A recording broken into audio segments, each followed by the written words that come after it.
বিজেপির 208 আর গঠনমূলক বিরোধিতা করতে চাওয়া, না বশ্যতামূলক বলিনি কিন্তু, প্রিভিলেজ আনতে পারবেন না। তো ওই 208-এর সঙ্গে ঋতব্রতর 65 যোগ করে 273, ভাবা যায় 294টা আসনের মধ্যে 273 জন বিধায়ক শুধু ভাই আর বন্ধু। তরুণ যদি খাওয়াবে কবে? সুমনদা, এটা পুরো দেখছিলাম, something is rotten in the state of Denmark. সে বিখ্যাত কোটেশনটা মনে পড়লো, তারপর মনে পড়লো এই পশ্চিমবঙ্গে আছে, ডেনমার্ক না বলে কালীঘাট বলে মনে ভালো হয়। এটা পুরোনো কথা বলে না যে সাপুরের মৃত্যু হয় সাপের কামড়ে।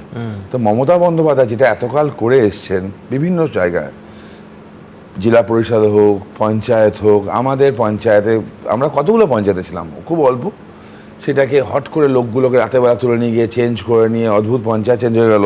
এখানে চেঞ্জ হয়নি, এখানে দেখলাম ওই কে তৃণমূল চলে আসলো, ঋতব্রত তৃণমূল না মমতা বন্দ্যোপাধ্যায় তৃণমূল। ডেমোক্রেসিতে সুমনদা নাম্বার স্পিক্স। তো ঋতব্রত বন্দ্যোপাধ্যায়, হ্যাঁ বন্দ্যোপাধ্যায় মনে হয়, ঋতব্রত বন্দ্যোপাধ্যায়, তো বন্দ্যোপাধ্যায় তিনি নাম্বার দেখিয়েছেন।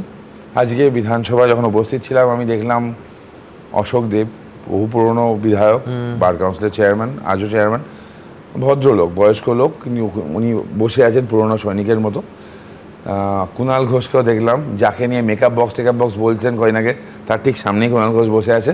3-4 জন এক্সট্রা সাইডে বসে আছে, আর বাদ বাকি সব একটা সাইডে বসে আছে। প্রাণের সখা, মানে একটা কিডনি বলতো যাকে, ববি হাকিম, সেও দেখলাম হাত ছেড়ে দিয়েছে।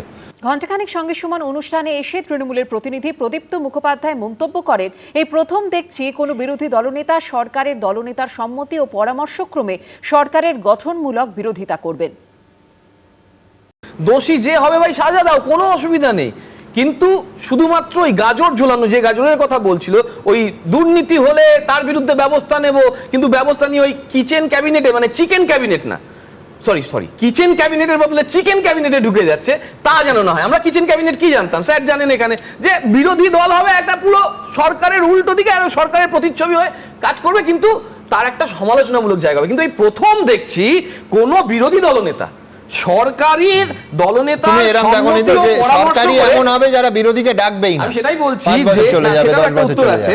এই প্রথম কোন বিরোধী দলনেতা সরকারের দলনেতার সম্মতি ও পরামর্শক্রমে সরকারের গঠনমূলক বিরোধিতা করবেন। কিন্তু এ যাবৎকাল যেটা হয়নি, তুমি যেটা বললে তার সঙ্গে সঙ্গে একটা কথা বলবো, যে এ যাবৎকাল সরকারের কোনো ভালো কাজের বিজেপি যেমন কোনো সমর্থন বা কোনো প্রশংসাসূচক কথা বলেনি, সবসময় যেমন লক্ষ্মীর ভান্ডারকে ভিক্ষাবৃত্তি বলেছে বা আরো অনেক কিছু বলেছে, আমরা কিন্তু সেটা করবো না। মদন মিত্র আজকে সেটা দেখিয়ে দিই।